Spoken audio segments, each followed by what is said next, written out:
પ્રસ્તુત છે અત્યારના મુખ્ય સમાચાર. ભારતીય શેરબજારમાં મિશ્ર સંકેત. સેન્સેક્સમાં અને નિફ્ટીમાં સામાન્ય વધઘટ. કેન્દ્રીય ગૃહમંત્રી અમિત શાહ અને સંરક્ષણ મંત્રી રાજનાથસિંહે દેશવાસીઓને પવિત્ર શ્રાવણ માસ શરૂ થતાં શુભકામના પાઠવી.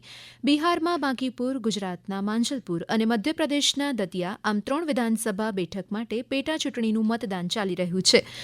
કેન્દ્ર સરકારે લોકસભામાં માહિતી આપી હતી કે જમ્મુ અને કાશ્મીરમાં પીએમ સૂર્યઘર મુફ્ત બિજલી યોજના હેઠળ લગભગ 39,000 પરિવારને છત પર સૌર સ્થાપનોનો લાભ મળ્યો.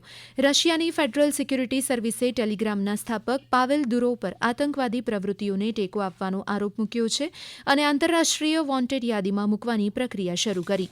અમદાવાદમાં વહેલી સવારે 4 વાગ્યે 39 મિનિટે 2.6ની તીવ્રતાનો ભૂકંપનો આંચકો અનુભવાયો. કેન્દ્રબિંદુ અમદાવાદથી 29 કિલોમીટર દૂર નોંધાયું. બનાસકાંઠાના કાંકરેજ રાધનપુર હાઈવે પર કંડલા તરફથી સરસવ તેલ ભરેલું ટેન્કર પલટી ખાઈ જતા અકસ્માત સર્જાયો.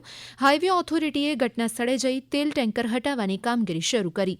કૃષિમંત્રી જીતુભાઈ વાઘાણી આજે વલસાડ અને નવસારી જિલ્લાની મુલાકાતે. અનરાધાર વરસાદના કારણે બંને જિલ્લામાં સર્જાયેલી પરિસ્થિતિનો કૃષિમંત્રી તાગ મેળવશે. નવસારી બાદ કૃષિમંત્રી વલસાડ જિલ્લાની મુલાકાતે જશે. મહેસાણાના વિસનગર નગરપાલિકા વોર્ડ નંબર 1ની પેટાચૂંટણીમાં કોંગ્રેસના ઉમેદવાર શૈલેષ રાવળ સામે ભાજપના નીતિન મોદીનો વિજય. ગીર વિસ્તારમાં કદવાર ગામે વાડીમાં આવેલા કૂવામાં પડેલા એક નર દીપડાને બચાવાયો. પોરબંદર જિલ્લામાં મહિલાઓ માટે ઔદ્યોગિક ભરતી મેળો યોજાયો.